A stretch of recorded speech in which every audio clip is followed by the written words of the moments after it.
So anyway,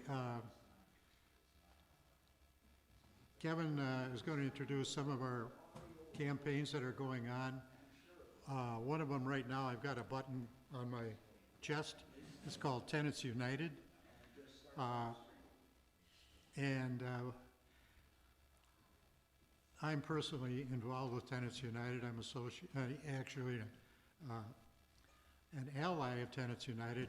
And Kevin will tell you more about that as one of the campaigns that are going on right now. And you cannot believe the amount of work that's involved in getting a campaign like this organized. And so Kevin has been educating people. We've been knocking on doors, been talking to tenants, getting them organized to come forward and speak out and reveal these bad landlords. That's really what this is about. And to get a better living situation for them. He's also going to be talking about Southside organizing and crime and our campaign to get more diversity on juries. So I will say that these organizers, we're very lucky to have them. They work very hard. They're very dedicated to what they do. And Common Ground will not be as successful as it was without these organizers like Kevin. So with that, I'm not going to butter him up anymore. But no, please, go on. Let's give Kevin a hand. Sure. Good morning. Good morning. I understand we have a live stream too. Can they hear me okay on the live stream, you think? Great. Good to be with you all. So I thought I'd start by just introducing myself. I'm Kevin Solomon. I'm the Senior Associate Organizer with Common Ground. Many of you know me. It's really wonderful to meet the new people, though. I have started, I began organizing with Common Ground about 4 years ago. I come from warm, sunny Florida. I'm freezing my butt up here for love. My wife teaches at Riverside University High School. Go Tigers. She came here for Teach for America and decided to stay because she fell in love with Milwaukee. We have both now fallen in love with Milwaukee and have an 11-month-old son. We're going to be here for a long time. I got my start in organizing from experiences growing up. I grew up in a palm tree-lined, beautiful, upper middle class neighborhood. But both my parents struggled with addiction issues and passed away. And I moved in with another friend to finish high school on the other side of town, on a multiracial, mixed-income neighborhood. And I was really struck at how different the neighborhood was. Where I grew up, on the north side of my town, there were beautiful public parks everywhere. We would go to the rec center and the Little League and the park all the time. And on the other side of town, on the south side of town, there was a private country club golf course that, of course, with pesticides, we couldn't play on except with our shoes after 6 p.m., which is fine. I love to golf too. But you ought to have some public parks too. I realized, yeah, we can pull ourselves up by our bootstraps. That's a great principle in life. But if the bootstrap store is farther away, more expensive, and worse quality leather, that's a systemic challenge. And that's where I was interested in this question of how do you systemically get to the root of an issue. When I was at Duke studying, I went all over the world to figure out how do you make a city better? What does it take? And I learned that we know the answers. It's just a question of power. Who has power and who doesn't? And so that's why I started with Common Ground, because the central mission of Common Ground, you all well know as a member institution of Common Ground, is to build power to address issues that are affecting the common good, to make sure that ordinary people have a seat at the table, a real seat at the table. I think I have a fancy clicker. Hey, it works. So here's what I wanted to do today. I wanted to talk about our 3 new campaigns: jury diversity, Southside crime, and bad landlords. I'm saving the best for last, the bad landlords piece. And then I wanted to open it up and do some questions and answers. Hopefully answers. We'll see how good your questions are. I might not be able to answer. So how many of you were familiar with our Public Housing Authority campaign? HACM for short. Most everyone. A quick summarize. we met 4,627 tenants in Housing Authority of the City of Milwaukee Properties, HACM for short. Public housing, Section 8 housing. Terrible. Black mold, rats in the walls, people dealing with security concerns, prostitution, drugs coming in and out at ease. Management talking down to senior citizens. People saying, go get a job, but they're disabled. These were the kinds of conditions we saw in every property, and we decided to do something about it.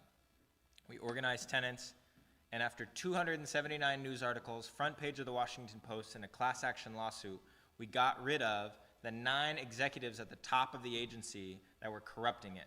There was waste, fraud, abuse, I like that, and millions of dollars in debt, our taxpayer dollars, funding bad conditions, systemically bad conditions for low-income senior citizens in Milwaukee. And that affects all of us. I mean, if you're concerned about drugs or violence in the neighborhood or people with mental health challenges, well, then the Housing Authority shouldn't have defunded the social workers that are supposed to help people in public housing. Arlington Court, right over here. Same problems here as in every other property of the Housing Authority.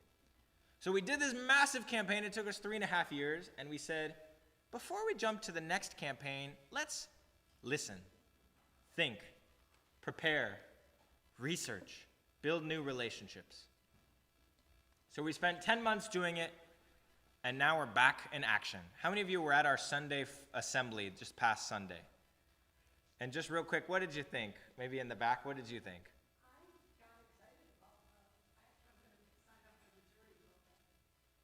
Terrific. Jeannie?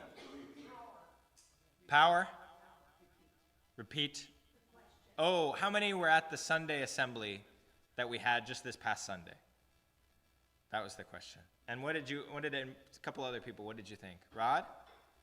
I was overwhelmed with the attendance. I think it was around 900 people attended. Yeah. What they want you to do is repeat it in there so that people Can they hear it? Repeat the answers. I understand. We heard Rod say there was a ton of people. We heard Jeannie say there was a lot of power. And what was your name again? Lorraine. We heard Lorraine say, I want to get involved in the jury diversity campaign. So we launched 2 campaigns, one involving a bad landlord and one involving Southside safety. But I'm going to tell you about all of the ones that are in the works now. Let's start with jury diversity. We have 2 county judges who belong to Common Ground member institutions, Judge John Richards and Milton Childs, who approached us about the problem of all white juries for Black or Latino defendants. So we said, well, what can we do about this problem? So there's a lot of ways in which people could fall off of being on a jury, and therefore a jury would be all white. I'm thinking of Pastor Childs from Pilgrim Rest Missionary Baptist Church, who jokes, when I served on a jury, black clergy, everything was white. The judge, the attorneys, my fellow jurors, even the walls. And that's not right. Because I served on a jury, we helped make sure this black defendant, it wasn't about his character, it was about the facts. Did he do it or not? Beyond a reasonable doubt. So one point at which we thought, well, maybe that's why juries aren't diverse, is what's the population they're pulling from? You know, there's a randomized jury selection process. Is the pool of who could be on a jury match that of Milwaukee County? So we did some research. This fancy chart shows you 2 lines. One line of the population in Milwaukee County, that's the blue line. And then the red line is everyone who holds a photo ID. And you can see, count by age, it's almost perfectly in alignment. I didn't include it here, but you can see too, there's another chart that shows that by race it's also almost perfectly aligned, meaning the pool from Milwaukee County looks like Milwaukee County, so that's not the problem. So then we said, okay, well, what about responses? People get a jury summons, do they respond? And you can see here the non-response rate, according to race, Black folks, 37% non-response, compared to white folks, about 11%. So clearly, that's a big part of the problem. What's going on there? So we did listening sessions with 183 of Common Ground's members from our black churches. And what we heard is two things. One, people can't afford it. You get paid $25 a day to be on a jury. Your sandwich costs $14. Your parking is another $14. You're already negative. But if you work at McDonald's and they're not paying you to take time off, well, now you're losing $180 to $220 a day. Imagine you have to do that for 4 days. That math doesn't math, as my generation says, Gen Z. So economically, it's not working. We don't pay people enough to be on a jury. The other thing we heard was it's kind of useless to be on a jury. So here's somebody from Community Baptist Church who said this after we showed a film about serving on a jury and the importance, the power of being on a jury in shaping the outcome of that particular criminal legal decision. Said this, I threw out my jury summons 3 times. I'll never do it again. I understand that now being on a jury is part of my power. It's not just a civic duty. So we heard those two things, that pay isn't enough, and people think that this thing is a waste of time. Why would I do that? So our team, our jury diversity team, is looking at, could we increase pay? San Francisco increased pay to $100 for people who were below 80% of the area median income. And their jury's got a heck of a lot more diverse. Could we do that? And could we rebrand this thing? Rather than a civic duty, you should do it, shoulding on people, as I like to say, reframing it as an opportunity to have a say in making your community what you want it to look like in terms of justice. Tell you about our second campaign, Southside Safety. So we have talked now with over 1,000 people, 1,057 to be specific. We like our specific numbers. At 4 major parishes, St. Hyacinth, John Paul, Anthony, and Adelbert. Collectively, those 4 have 8,000 Latino members. People's Table is the biggest food pantry on the south side, and Nourish MKE is the biggest food pantry in the city with 2 locations on the south side. And overwhelmingly, we heard about crime. Overwhelmingly. Here are some quotes we heard. I like to walk, but I don't want to be robbed. I want to be free to walk where I want. I don't want to bury any more young parishioners. St. John Paul II lost 3 parishioners from gun violence on the south side in the last year and a half. People are selling drugs in the house next to me. I don't feel safe. Police only come for emergencies. One time I called the police for a shooting in the neighborhood and the cop was hitting on my daughter. I call and call and call. One officer told me that if I call at least 4 times, they'll come. The second part of that quote, I called 4 times and then they threatened to ticket me for calling so much. I should re-add that. We shouldn't have to wait 6 hours for a cop to come when we report an incident. I will say overwhelmingly, what we heard were a few common themes. I want to feel safe. I want to be able to go around my neighborhood. I want to be able to go to the park. I don't want to be scared to go out at night. And I want the police to come to solve things. I want policing. I just want good community-oriented policing. We did some data. Here's what we see. Crime is up. 45% increase in assaults from 2014 to 2024. 132% increase in homicides from 19 to 24. 136% increase in car thefts from 19 to 24. How many of you saw the Journal Sentinel article or other news articles that said crime is down 16%? This contrasts with that, doesn't it? So the question is why? Well, Is that the statistics for the south side or the whole? whole city. So why did the data contrast? We downloaded the police's own data files. This is the police's own data. And we had a researcher at Marquette University crunch the numbers. So why is there a contrast? I'll tell you the answer. The 16% decrease that the mayor and the county executive are touting is a decrease in the number of calls to police, not a decrease in crime. It's a decrease in calls.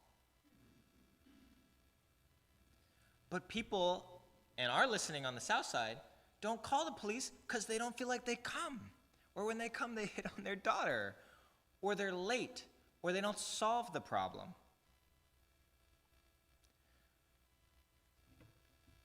Even the mayor and county executive's own data says that crime that you can't dispute, a homicide, where there's a body, there's no disputing that. It's not anecdotal whether there was a call or not. There's a body.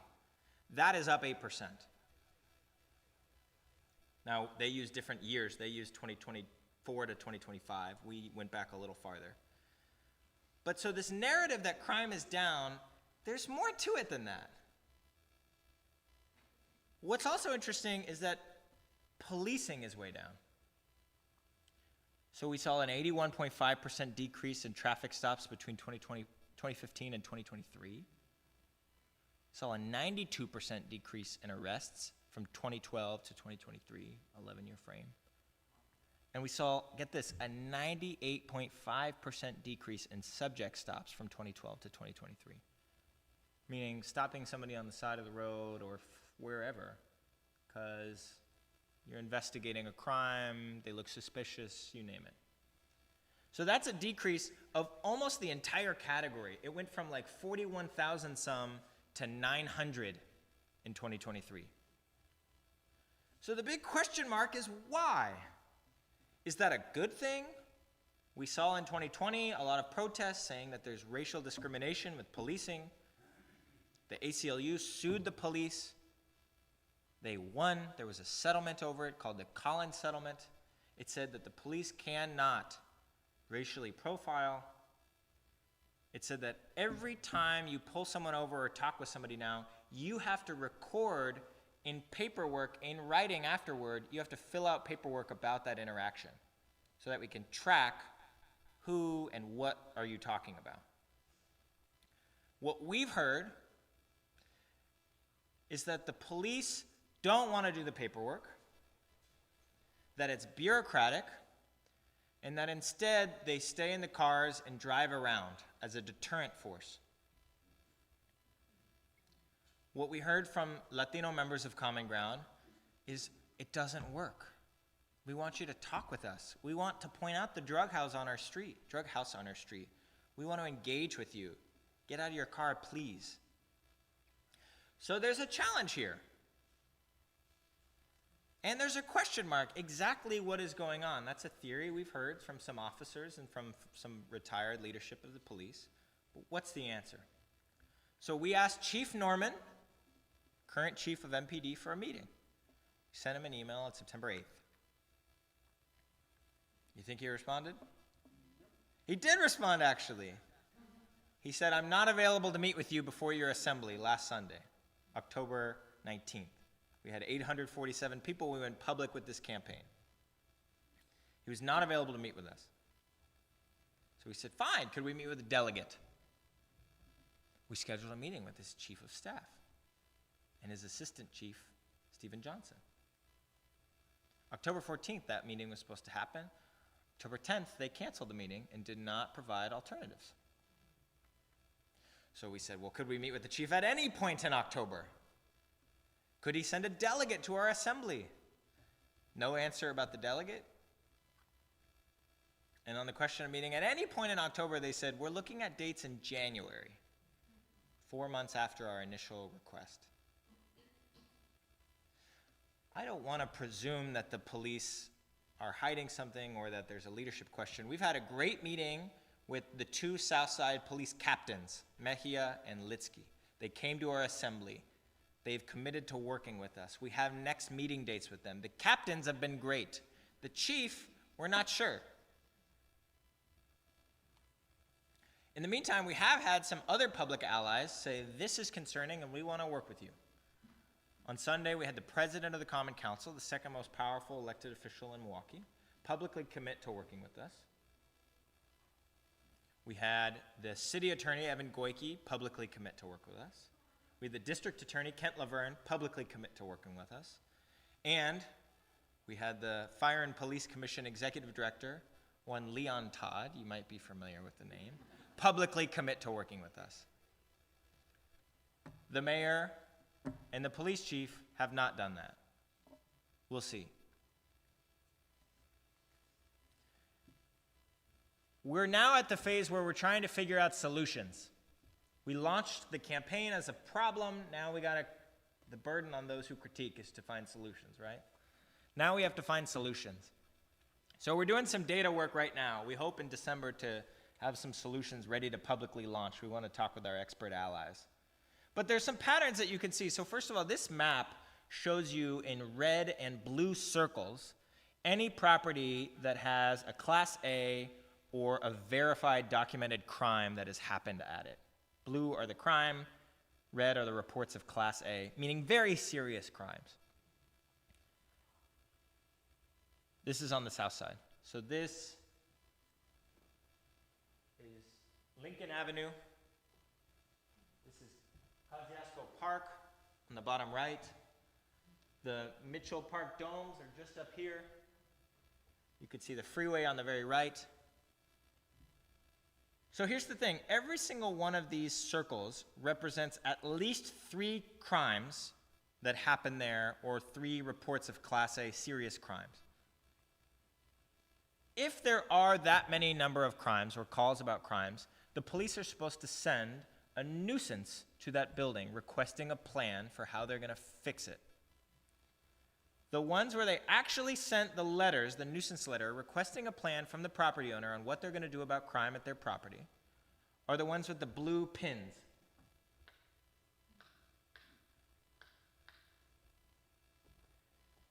You might be able to tell there's a heck of a lot more circles than there are pins. There should be a pin at every single one of those circles because they all meet the threshold for the requisite amount of crime for the police to begin asking for a plan by the property owner. What we have seen is that crime is up on residential properties and the police holding landlords accountable is decreasing. In 2017, they sent 150 requests for plans to landlords. This past year, they sent 43. Why are they not holding the landlords accountable? That's one big question. So as we think about solutions, which we need some time to still develop, one is hold them accountable. Why wouldn't you? Just request a plan. That doesn't mean that they're going to get a financial penalty. They have to write a plan.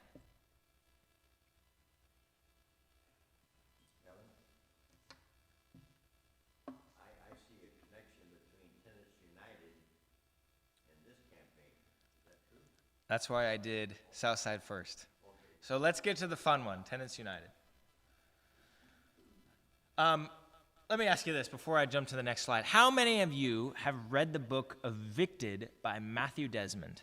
1, 2, 3, 4, 5, 6, 7, 8, 9, 10. How many of you were concerned out of the 10 of you who read Evicted by Matthew Desmond at what you read? Go figure. Redundant question, maybe. So in 2016, Matthew Desmond published a book called Evicted. It won a Pulitzer Prize, and it was about housing issues in Milwaukee. It put Milwaukee on the map in a not positive way for serious housing issues. In it, it says a bunch of things. Milwaukee's the most segregated city in the country. It says Milwaukee home prices are skyrocketing. It says evictions are rampant, especially in the Black and Latino communities, but especially in the Black. And that tenants can't get stable ground from which to build a healthy, positive life because there are bad landlords. So here's my question now for everyone. Do you think it's gotten better since we were front page of every newspaper about terrible housing issues, and there's been so much discussion about housing in our city for 10 years. Do you think it's gotten better? No. Maybe a redundant question. Excuse me. It's gotten worse.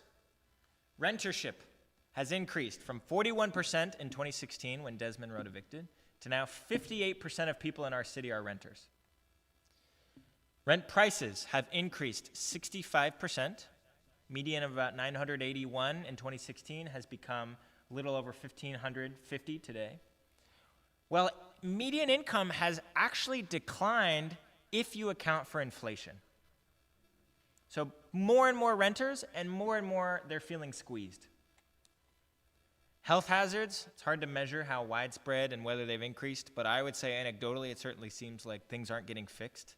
Health hazards have continued, if not worsened. And more corporate landlords, especially out-of-state landlords, own huge swaths of the North and South Side. So the question is why? Here's some conditions. This is a very easy, convenient access to a basement here. I'm being sarcastic, it's terrible. This is someone's skylit upper balcony porch. Here's some beautiful, beautiful, top-rate, ready-to-go rental homes on the right. Here's some more, very nice lead paint falling off in case you'd like some free lead paint. It's very nice of them. It's just terrible. This is Ebony Martin's living room. Her ceiling fell on her. She was sitting in this couch. It hit her in the head. She had a concussion. She went to St. Joe's Hospital. We called together, her and me, her landlord, the next day when she was back and said, "Dear landlord, will you come fix this problem?" The floor is soaked. The upstairs is abandoned. Anytime it rains, it just comes directly into her apartment. Her landlord said, "Yeah, we'll be there Thursday or Friday." This was on a Monday we called. It's been 8 weeks. No one's ever come. She still pays rent, even though she can't live there. So why? If it was such a national attention in 2016, why is it not better now? I was expecting one slide here. Well, I'll just tell you the answer. Slides aren't working in our favor. The answer is that landlords are organized. That's the answer. Landlords have a trade association, the Rental Property of Southeastern Wisconsin Association. They have a super PAC. They make campaign contributions. Many of you know Barada. Raise your hand if you know Barada or heard that name, big landlord in Milwaukee. He gave $8,000 to a municipal judge who now governs landlord-tenant disputes. 50% of her campaign contributions came from him. They make huge campaign contributions. In Madison, where laws about landlord-tenant relations are governed and written, 28% of the Republican Party in Madison are landlords, and about 21% of the Democratic Party in Madison are landlords. 0% of Republicans are tenants, and about 1% of Democrats are tenants. So landlords are writing the laws about landlord-tenant relations. Go figure, that creates a conflict of interest. Let me give you some examples. Let's say Milwaukee, as a city, wants to hold the private sector accountable, the landlords accountable. And we want to do rent control, set a cap on how much rent can go over. We can't do that. The state says, no, you're not allowed to do that in Milwaukee. Let's say Milwaukee says, okay, well, let's put a moratorium, a pause, on all evictions in Milwaukee County or Milwaukee City. State says, no, you're not allowed to do that. Okay, well, let's say we want the city code enforcement division, Department of Neighborhood Services, DNS, to proactively go hold accountable bad landlords. The state says, no, you're not allowed to do that either, only when a tenant calls you.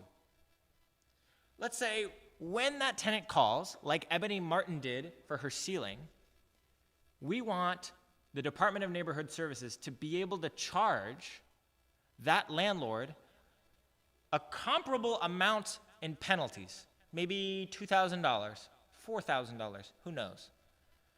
State says, nope, you're not allowed to do that either. You're only allowed to do $500. Well, guess what?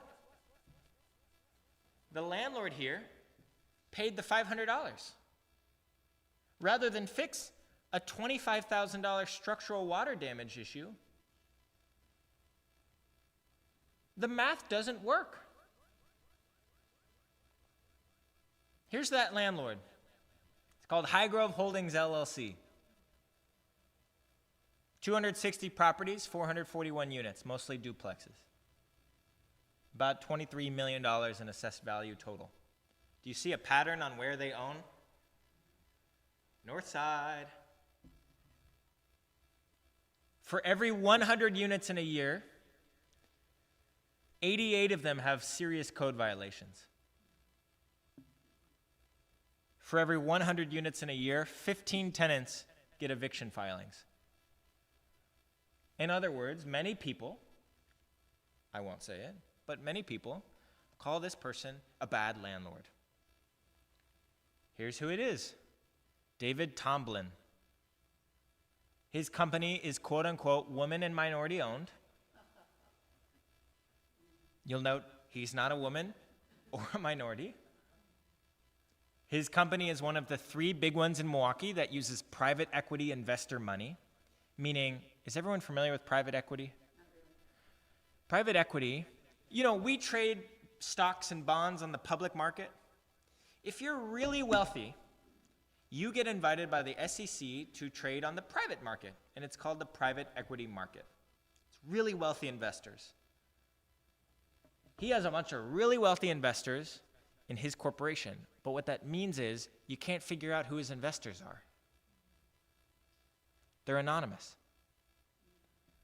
But he promises them 10 to 18% return on investment every single year, and he invests in strategic areas in Milwaukee that are intended to attract investment, and in exchange you get a tax credit. He invests in them and holds properties, gets tax credits on abandoned properties all over this city. He lived, thanks to Jeannie Kowalski, we know this, lived in California, just sold his, some would say mansion, for $2.7 or $8 million, and now lives in Washington State. We went and saw 80 of his properties as a test about 2 months ago. We've seen all of them since. We've had meetings with lots of the tenants. After we saw 80, he threatened to sue us. He said, I'm a good guy. He said, I give $10,000 to a Northside walking group every year. He said, I'm on the board of the Boy Scouts. I go to St. Josephat. I'm a resident of Milwaukee. I moved my corporate headquarters there. So we had a call with him and said, when did you move to Milwaukee, Mr. Tomblin? Turns out he didn't. He's not an official resident. He comes in a few times a year and gets a hotel room. He went to the Basilica twice. I'm going to show you some more examples to show you the pattern here. Here's another one, VB1 LLC. That stands for Vinebrook LLC.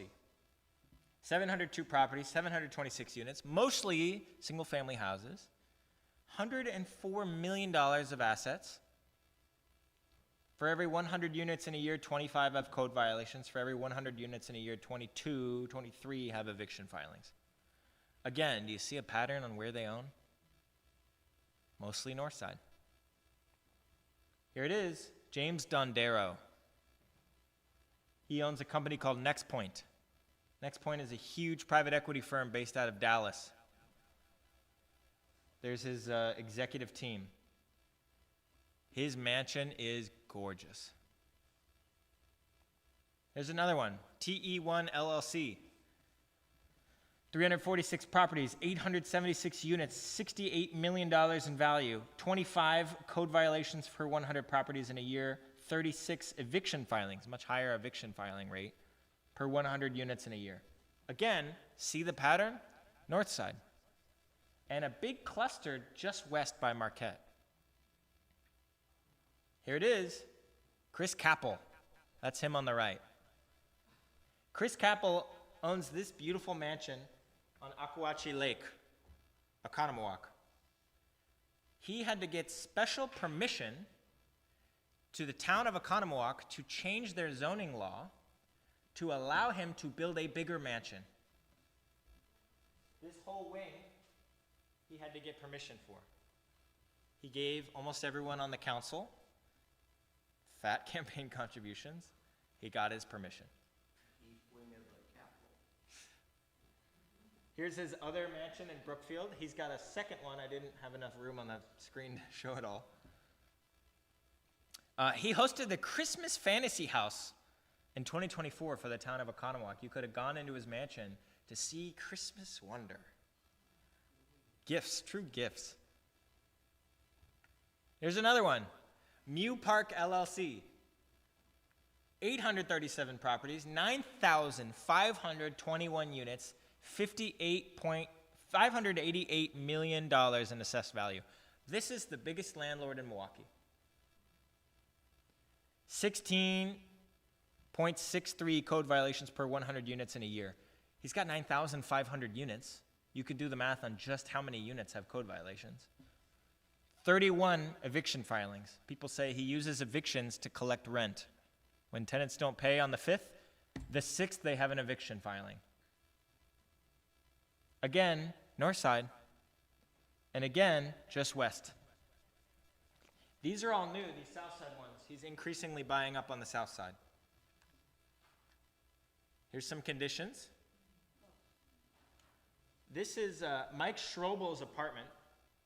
Mike Schroebel lives on 18th and Clyburn, just west of Marquette. When he got the apartment, he pays $955 a month. When he got the apartment, the bathroom looked like that. The water doesn't come out. So what he does is he goes to his kitchen, he takes a bucket that he got at the dollar store, fills it with water and pours it on himself to shower every day, then mops it up. He sleeps on cardboard because the bed bugs are just persistent in the building of 16 units. This is underneath his kitchen. These are mouse and bed bug droppings. Well, some are dead bed bugs, some are mouse droppings. This is the floor of their basement, the building. That's the floor of their basement. I don't know what that is, frankly, but it's not habitable. That's Mr. Barada himself, Yusuf Joe Barada. Here's his beautiful estate northwest of the city.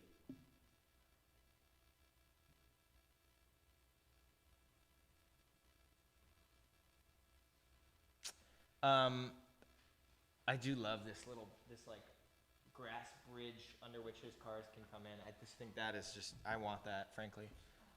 He owns a helicopter and a private jet. When he goes to Madison, he'll often take his helicopter.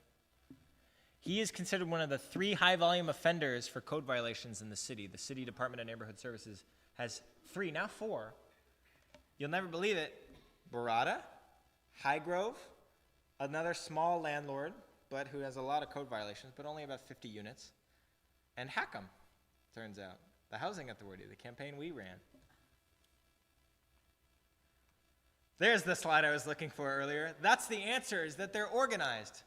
If you look at the public discussion about how to solve our housing issues in Milwaukee, everyone talks about supply and demand, right? We do need more supply. There's no doubt about it. But there are, out of Highgrove's 260 properties, 97 of them are sitting abandoned like that. That's just one landlord we've had the chance to go see all of their properties for.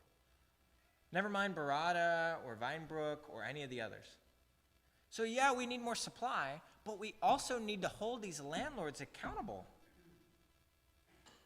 and make them tear down their properties for $20,000, donate them back to the city so that Habitat and the city can build some good housing.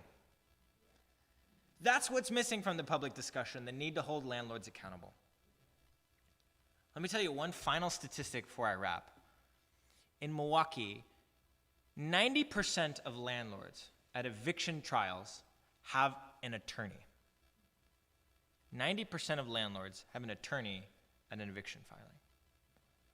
90% of tenants do not. So what we are doing fundamentally is trying to level the scale by building an organization of tenants that can counterbalance the power of landlords. The landlords are like this, the tenants are on the floor, and we're trying to make it a little more equal. That's why we're building something called Tenants United. It's a tenants union. It's nonprofit, it's nonpartisan, and it's owned by its members. Members pay $5 a month in dues, up to 50 if they'd like, to own this thing, just like a labor union. It's a tenants union. And we just announced our first campaign, 3 properties owned by related companies. Here are the properties: Park Bluff, right across from the domes, State Street Apartments, and Park Club Apartments up on 107th and Bradley. They're owned by Stephen Ross. He's the billionaire owner of the Miami Dolphins.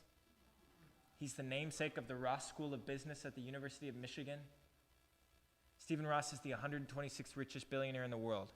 Fine, but we think if you have all that money, you should make sure your properties are in decent repair. And his properties are not.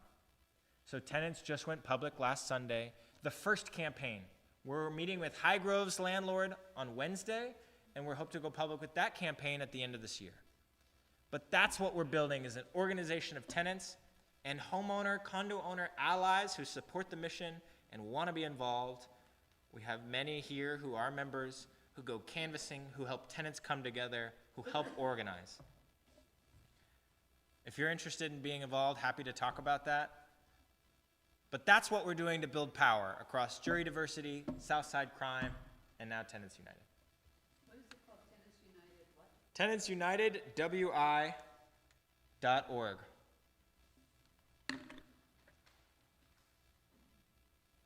That's my spiel, yeah.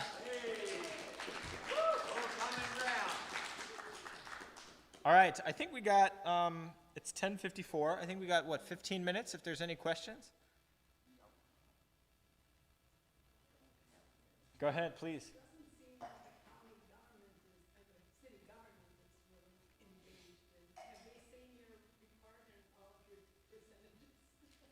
Because they're building more buildings, supposedly, more apartments. You know, if you talk to city leadership, they say, goodness, if only the state would give us the power to actually deal with these problems. And if you ask the city, they say, there are some bad landlords, but they're working with us.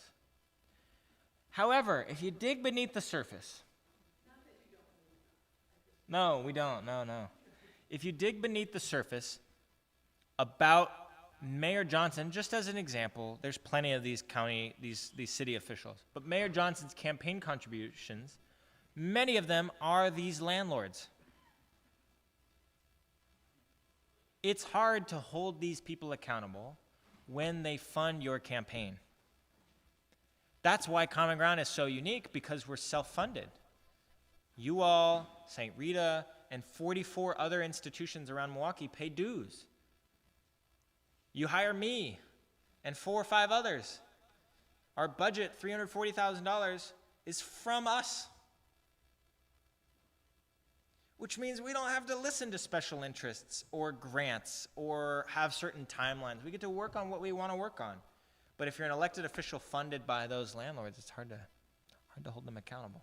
Well, my plan is, this is on tape, and can be looked at any time after this morning on YouTube. I'm gonna send this to my alderman, who lives just down the street, and ask him what he's doing. Alex Brower, he said, I'm going to send this to my alderman. Say, what are you doing? Alex Brower, your alderperson for the East Side, has been supportive. After we went public on Sunday, immediately came up and said, could I write a letter of support for Tenants United organizing in the Ross buildings? Excuse me? He said, I'd like to support that. And he gave us a couple of tenants at an apartment building who had issues and encouraged us to talk with them. Your alderperson has been really helpful. Thank you. You should. That would be excellent. In documentaries that I've seen in the past, they often, going back to before medieval times, relate crime and poverty.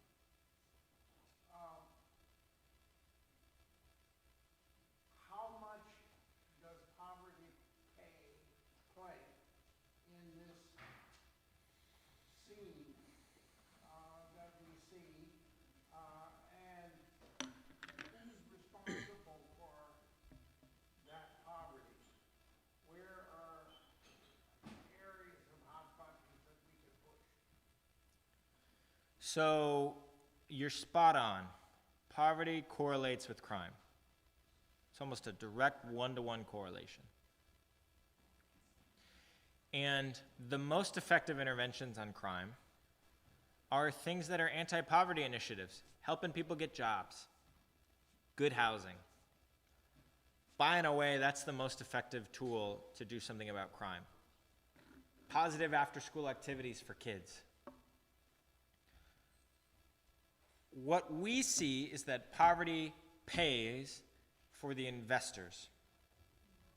So on the north side of Milwaukee, the average landlord profits $100 a month in rent after you control for the state of the properties, for turnover amongst tenants, for late payments by tenants. After you control for all those external factors, they profit $100 a month. On the east side, they only profit $50 a month. So where there is poverty, if you pull the layers of the onion apart, you find there are usually investors making a lot of money. But it's easy for us to see someone who's experiencing poverty and say, you're not pulling yourself up by your bootstraps.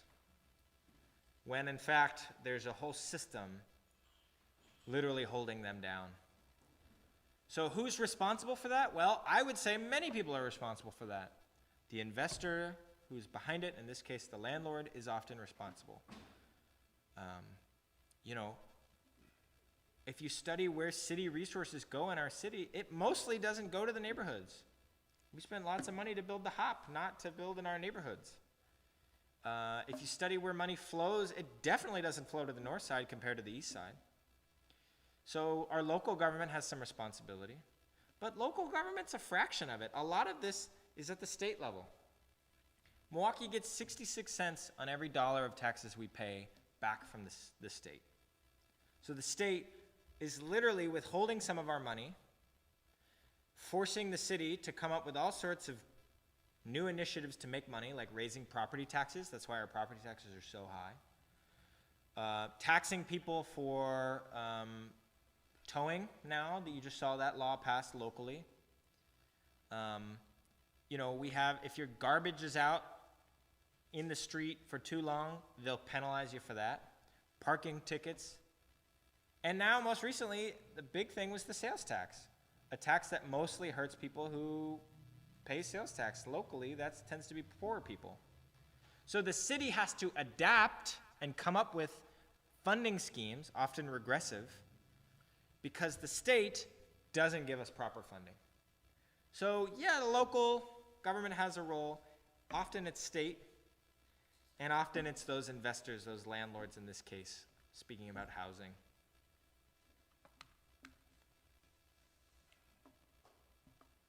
Kevin, you might want to just mention something about allies. As far as tenants united, what an ally is. I'm an ally, so. You are an ally. Yeah. Question is, what's an ally? An ally with Tenants United is a member who's not a tenant. And an ally is vital in a few ways. First, they, like all members, including tenants, pay dues. We have a $130,000 budget. 95% of that is grants. We are just starting. We need to have a budget that can sustain an organizer. If we had 3 organizers, we could take on 3 of these landlords, but we have 1 organizer. So an ally pays dues. An ally helps canvass. On Wednesday and Thursday of last week, we went and saw all of the properties of Highgrove. These properties. We did it from 2:30 to 5 p.m. in the middle of the day. Tenants often can't do that, but allies can. Some allies can. So canvassing. Tenants often, like Chris Logan or Charlene Bell from College Court, our public housing tenant members, can't get from one place to another. Allies can help give rides. Allies can help do research to find who are these people. Jeannie Kowalski found where he used to live, how much he sold it for, where he's going next. We want to look up more about Next Point and find their houses and find how much money they're making. We need allies to help do that research. Tenants often don't know how. So allies can play a vital role however they're interested in being involved. But fundamentally, like others, allies commit to paying dues and showing up when needed so that we can flex some power to hold these guys accountable when we need. Terrific. Okay. Well, it's great to be with you all. Thank you for having me. Thanks for helping with the technology. And yeah, I'll stay around for a few minutes if anybody has any questions or individual comments. Thank you.